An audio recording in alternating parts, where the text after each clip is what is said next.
Okay, I need my one volunteer back here with you, right there. And I need 3 more.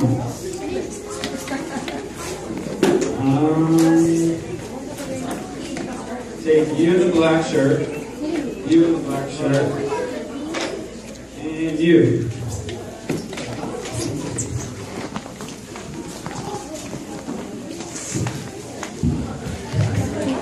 Somebody sitting there.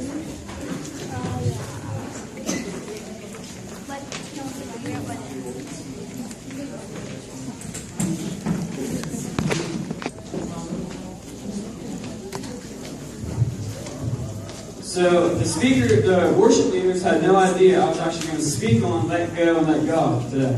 So it's a big confirmation. I want to read a scripture out of 1 Peter 5:7. Does anyone have their Bibles? Flip it open, please.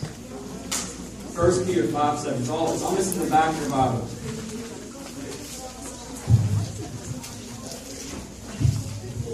Okay, 1 Peter 5:7 says, "Cast all your cares upon the Lord, for He cares for you."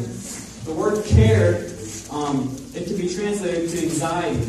It can be translated to depression. It can be translated to guilt, rejection. It can be translated to all that. Cast all that on the Lord, for He cares for you. You see, a lot of times in life we struggle with self-identity. We struggle with rejection because we're afraid of what other people are going to think of us. That's not the case. See, we go to our friends, we go to our family, we go to our temporary pleasures, games, there's different things in life that pleasure us, but in the long run, none of it does. It only temporarily satisfies us, and that's not what the intentions are for our life. The intentions are for our life is to feel freedom. God said, "I want you to have an abundant life, not a depressed life, not a rejected life." See, God's not a God of rejection; He's a God of acceptance. God accepts you no matter how you are, no matter who you are, no matter what you've done, no matter what you're going to do. God loves you through all that. And another big problem with us in this generation is we're afraid.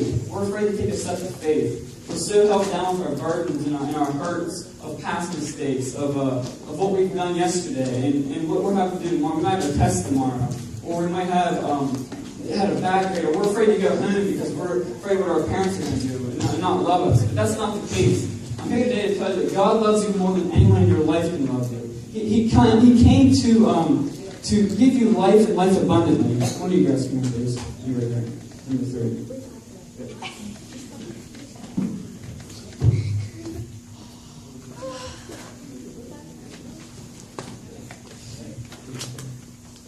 And you see that this guy right here, he's being an example of someone depressed, someone faced peer pressure, someone unloved, someone divorced, had their parents divorced, bad grades, rejection, and he's so held down with all that stuff. And he tries to go to his friends, his family, temporary satisfaction, but none of that satisfies him. When he goes to them, they say, "No, I can't help you." Or when they go to him, "I can't help you. I haven't been there." Someone cannot help you if they never experienced what that is. And that's the thing we do, is we try to go to people who can't really help you. We try to go to those who have never experienced what you're going through. And what that does is that opens up a problem for them, because now they're burdened with that. Because why couldn't I help them? I'm here today to tell you, if you go to the cross of Jesus, where He is full of love, He has a purpose for you, He has plans for you, He has plans to prosper, not to hurt you. That's the kind of God that loves you. He loves you all so much. And I think it was so amazing how the worship led right into my message. You see, for this guy right here, God cannot give him what he has because he still has them problems in his hand. He still has all that in his hand. And here's an example of the altar. Here's the altar. God cannot give him that because he's so overburdened. He's so held down. He's so depressed. And so, I give up. I give up my life. And then when he finally comes to the knowledge that God loves him, he takes it to the altar right here.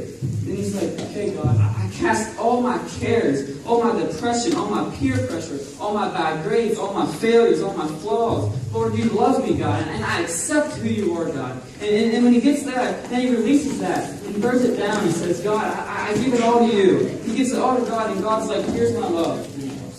He goes, "Here's my love. Here's my satisfaction. I give you my love." And that's all you can do. He cannot handle something when you refuse to let it go. God cannot do that to you. God is a God who is a gentleman. He's not going to put more pressure on you. He's not going to say, okay, I'm going to throw all this stuff on here too.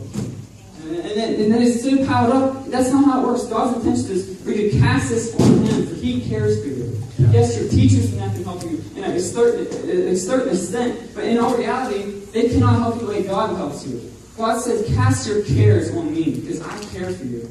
God sent His only begotten Son to die for you. Imagine sending your dog, for an example. You can even send your dog or a cat and saying, okay, Lord, here's my cat, just for someone else. But God sent His Son, His only Son that He had, for you and for me and for everyone in me. See, the Bible says God is love. In that case, when you say, I love someone, you're saying, I God someone. Because God is love. It's a difference of me saying, my cat is a boy, or my boy is a cat. There's two differences there. And I'm here today to tell you guys that if you would just release it out of your hand, release that problem at the altar, release it to God and not to your friends or to your teachers or to those who can't really help you. God will satisfy your heart. He will prick your heart in such a way. He will use you. He has plans for a hope and a future for you. He knows every thought, every captive thought that you've ever had and what you're going to have. I'm not saying being a Christian is easy. I'm saying it's worth it. When we're a Christian, we have that hope and that joy inside of us. We're not bound in this and have this weight on our shoulders and we're so bowed down and we can't do nothing. But now he's walking in joy, walking in happiness because he's found God's love and God's purpose. I'm here today to tell you guys can sit down, that God has a plan for each and every one of you guys. Every one of you guys. No matter if your parents are divorced, no matter if you can't go home because you're so bound in troubles, or you're like, I don't want to go home, I just want to stay here. I'm here today to tell you that you can have the same presence of God here in your home. Because the Bible says, greater is He that is in you. So that says that God is in you than he that is in the world. So in that case, when you go home today, I challenge every one of you guys, look at your parents, no matter if they beat you, no matter if they yell at you, look and say, I love you. I love you, Mom. I love you, Dad. I love your grandparents. I love you, brother. I love you, sister. Because that is a sign of a love. The Bible says, if you only love those who love you, what kind of love is that? How can you love someone if they only love you? Because you're not sharing what God's placed in you. God has given us all a gift of love. It's not hard to love someone. It's not hard to show compassion. See, I have this theory in my life. It's called, if someone can go out of their way to show compassion, they can start a chain reaction. And that came from my favorite stories of Rachel Scott. And Rachel Scott was, I'm not going to tell you the story of that, but she sacrificed her life in the school to show compassion to others. And that is what I want you guys to do. I want you guys to feel God's love and cast it all on Him. Because He cares for you. If you release that depression, if you release that anxiety, if you release that bad grade, that rejection to God, God will fulfill it and multiply it in a sufficient way. Because that is what God says. God says, cast your cares on me. On me. And not on your friends, not on your family, not on your teachers, but cast them on me. Because I can help you. I can use that temptation, I can use that depression to help someone else. And that's what I'm here today to tell you. That's what God brought me to tell you guys. I struggled all week with what message I wanted. And then this morning, in my class, I had the biggest confirmation of speaking this message. And then the worship team says the same exact words I was going to say. That is God. That is God wanting to speak to someone today. And I believe the Holy Spirit is using me as a vessel to talk to you. I love you guys all. You guys are so wonderful. I look forward to coming to chapter on Friday. Because you guys are wonderful. You guys are beautifully made. Every one of you guys, no matter what you're going through, you're beautiful. All of you, every one of you guys are beautiful. With every head bowed and every eye shut, I want to ask you this question. Ask yourself, Lord, did I really cast my cares on you? Lord, am I finding my pleasure and my heart burden? Is it even going away, or is it just getting worse by telling other people? God, your word says, God, that cast your cares or anxiety on you, God, because you care for us.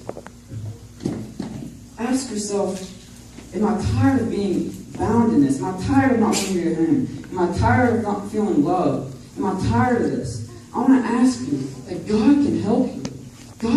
God can set you free from that. Every one of you guys, every one of you girls, you guys are all beautiful.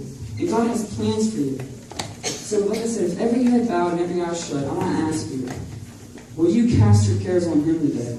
Will you release what you have in your heart and your mind to Him so He can release into what He has in His hand for you?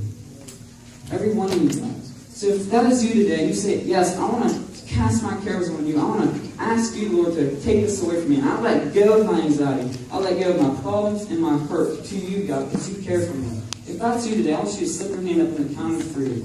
If that is you, 1, I want to cast my cares on you, Lord. 2, God, you're the only one who can satisfy me. And 3, God, I surrender all to you. 1, 2, 3.